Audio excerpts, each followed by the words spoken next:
Ассаламу алейкум, урматтуу YouTube каналыбыздын көрүүчүлөрү. Мына ошогон акмак аялдар ушундай биздин коомдо көбөйүп кетти.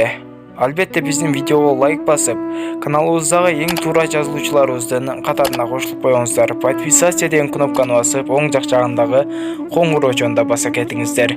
Ушундай аялдардын айынан ушундай апааттар болууда. Түркиянын Кара деңиз жээгиндеги провинциялардагы сел каптоонун кесепетинен каза болгондордун саны 27ге жетти. Бул тууралуу аталган өлкөнүн өзгөчө кырдаалдар жана кырсыктарды башкаруу департаментинин маалыматына таянып, чет элдик басылмалар жазып чыкты.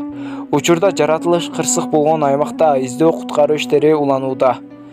Кастамонуда каптаган сел жана суу ташкындары 25 кишинин өмүрүн алды. Экөө Синопто каза болуп, бирөө Бартинде дайынсыз болду деп жазылат аталган мекеменин маалыматында. Буга чейин Түркиянын президенти Режеп Тайип Эрдоган өзүнүн Telegram каналындагы баракчасына табигый кырсыктын кесепетинен 17 адам каза болгонун билдирип, алардын жакындарына көңүл айткан.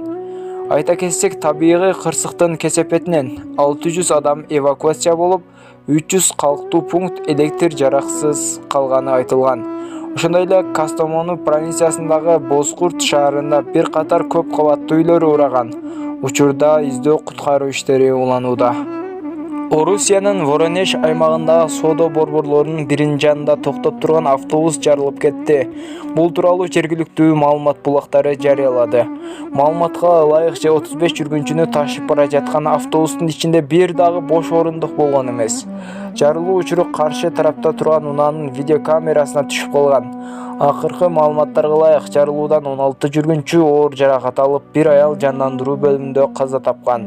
Анын бир буту жылынып кеткени айтылган. Ошондой эле 3 адам жандандыруу бөлүмүндө, бирөө операцияга жатканы маалымдалды. Өлкөнүн өзгөчө кырдаалдар кызматы жарылууга газ жабдуулары себеп болгонун билдирди.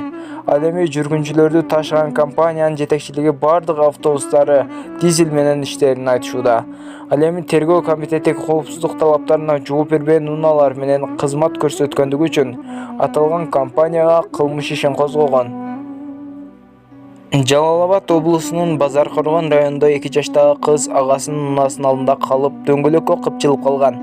Бул тууралуу Суперкейчи порталына Жалал-Абад облустук ички иштер башкармалыгынын маалымат кызматынан билдиришти.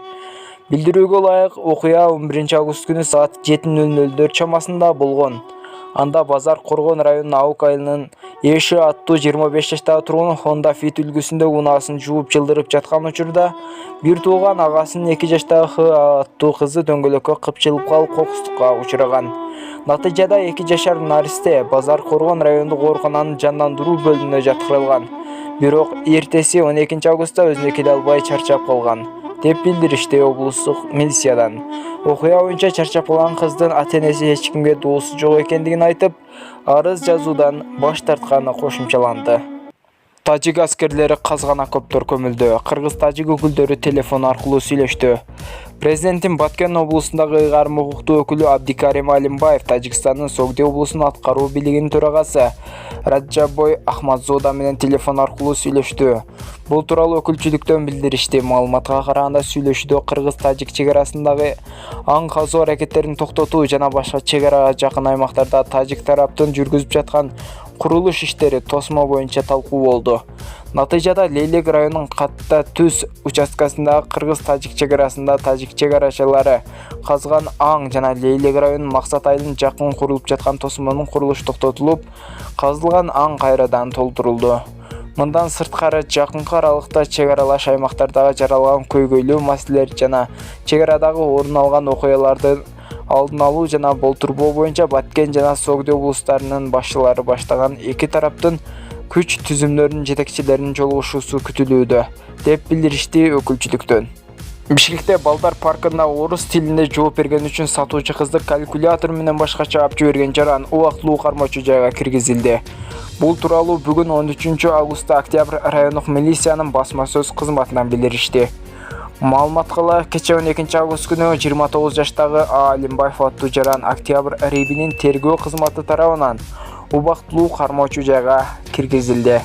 Жакынкы 48 саат аралыгында Октябрь райондук соту тарабынан анын баш коргоо чарасы каралат. Окуянын чоо жайы. Окуя 2-август күнү Горький жана 7-апрель көчөлөрүнүн кесишиндеги соода борборунда болгон.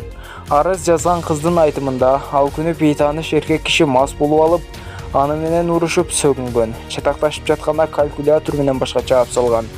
Бул факты кылмыштардын жана жоруктардын бирдиктүү рейстерине 266 беренеси ээн баштык менен катталган. Иликтөө иштеринин натыйжасында чыр салган киши 29 жаштагы А аттуу жаран экени аныкталып, октябрь рейбине алып келинген.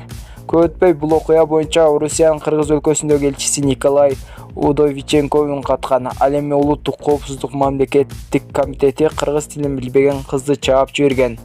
А Алимбаевга расмий эскертүү берген болчу. Көп өтпөй бул окуяга Орусиянын мамлекеттик думасынын төрагасы Вячеслав Володин реакция кылып, Кыргыз өлкөсүнүн жогорку кеңешинин төрагасына бул окуяны жеке көзөмөлгө алуу тууралуу кайрылуу жолдорун билдирген.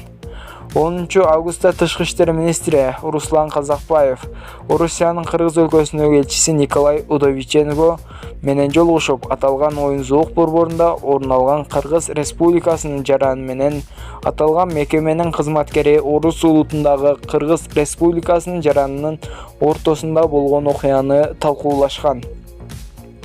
Ал арада Орусиянын ички иштер министрлиги орус тилдүү кыргыз кызына кол салган кыргыз жаранына 10 жылга өлкөгө кирүүгө тыюу салганы маалым болгон.